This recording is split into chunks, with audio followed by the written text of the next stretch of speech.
Well, hello everyone. Welcome to the Lala Show.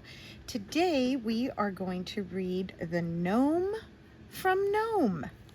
And this book is by Stephen Cosgrove. Dedicated to the people of Alaska who taught me that love truly is warm. Stephen Cosgrove. The coldest place in all the world is far north of everywhere and is simply called the North Pole. It is so cold, nothing much lives there except for one small creature, a lonely gnome. Now let me tell you, that gnome was cold. In fact, he was so cold living there at the North Pole that his ears were a frosty pink and his nose was a bright, bright blue. He would scream, shout, and stomp, just trying to get warm. For you see, the gnome was cold from the inside out. "If I shout," he shouted, "the cold will get out and not stay in." Sure enough, every time he would shout or scream, a puff of white cold would come out. But still, the gnome was not warm from the inside out. One day, that gnome could stand it no longer and decided to head south, where it just had to be warmer. He got together all of his belongings, his icicle toothbrush, his favorite purple pajamas with the furry feet, and his magic paint set given to him by the master of the Northern Lights.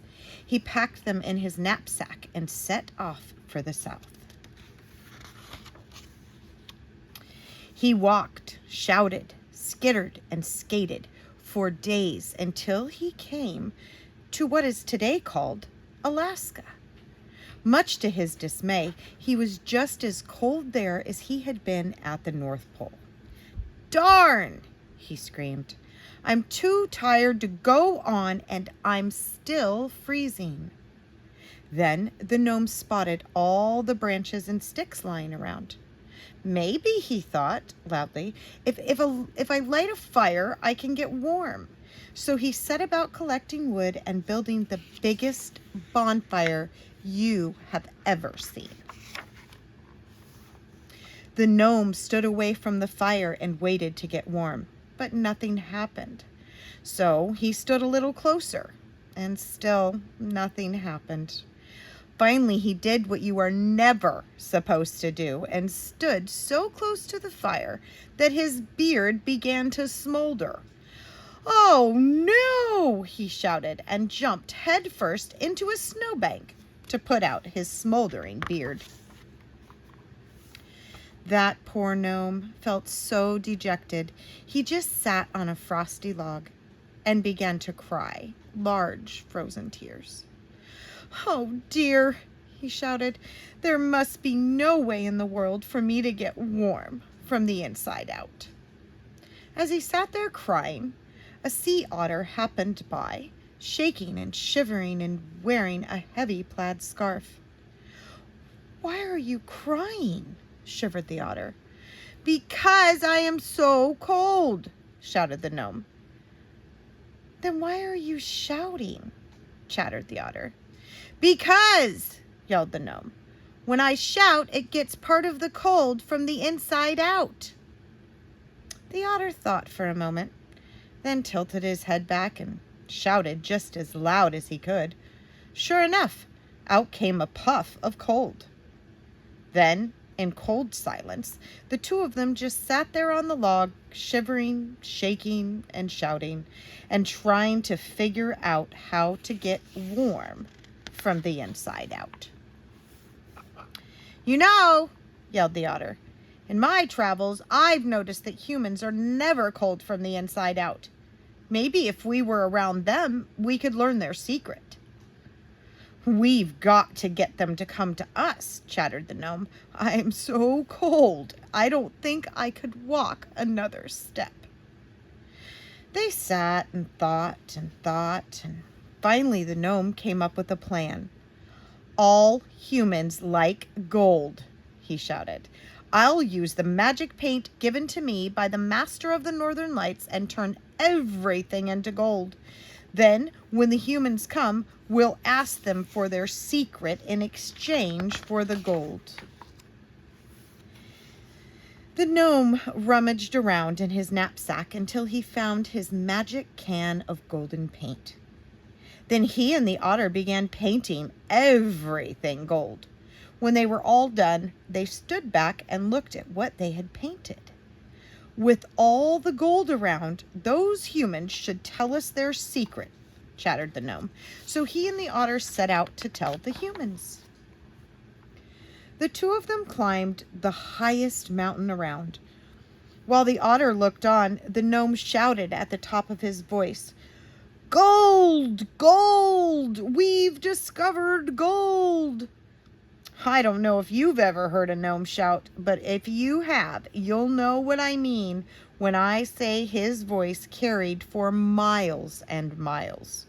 There wasn't a human within 1,000 miles who didn't know that there was gold in Alaska. The gnome and the otter ran down to the edge of their valley to wait for the secret that would make them warm from the inside out. Oops. Oh, that's it. Humans were already beginning to arrive by the hundreds, but they just ignored the gnome and the otter. "Won't somebody please tell us the secret of how to be warm from the inside out?" shivered and shouted the frozen gnome. But no one would stop. In fact, they pushed that poor gnome and the frozen otter right into a snowbank. Those humans were picking up all of that gold and didn't even notice the gnome and the otter. Just about then, a prospector happened by and he saw the two sitting in the snow.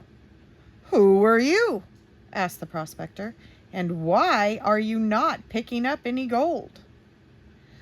"I'm the gnome, and this is the otter," shivered the gnome. "We don't need gold. We made it so you would come here and tell us the secret of being warm from the inside out. But everyone has just ignored us." The prospector thought for a moment and then said, "Wait here, I'll be right back." Then he hurried off to talk with the other prospectors. He hustled and bustled about until he had gathered all of the humans together.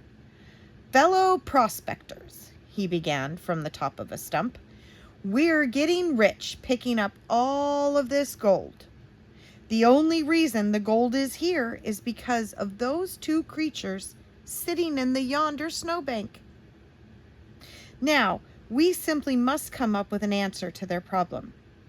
All the humans murmured and mumbled, fretted and fumed, until they finally figured out what to do. With cheers and shouts, they all marched back to the gnome and the otter. "We have unanimously decided," said the prospector, "to tell you the secret of keeping warm from the inside out." The gnome and the otter could not believe their good fortune and listened very carefully. "The reason that humans are warm from the inside out is because of love and friendship. That is the secret." "But how do we get love and friendship?" asked the otter through chattering teeth. The prospector thought for a moment and then continued. "Friendship means the state of being friends with someone.